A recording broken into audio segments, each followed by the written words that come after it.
Hello বন্ধুরা, আজকে দুপুরে রান্না করেছি চিংড়ি মাছের ভর্তা, পটল ভাজা, গাজর আলু পেঁয়াজ দিয়ে ভাজা।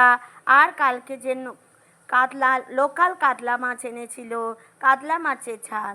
কাতলা মাছের ঝালটা করেছি, 4টে মেথি দিয়েছি, একটু সর্ষে দিয়েছি, একটু জিরে দিয়েছি, আর টমেটো দিয়ে পেস্ট করেছি, লঙ্কা হলুদ নুন আর সামান্য একটু মিষ্টি দিয়ে পেস্ট করে এটা তেলের মধ্যে দিয়ে ভালো করে কষিয়ে জল দিয়ে, জলটা যখন আর মশলাটা যখন থকথক হয়েছে তখন মাছ দুটো দিয়ে তারপরে আবার একটু ফুটিয়েছি।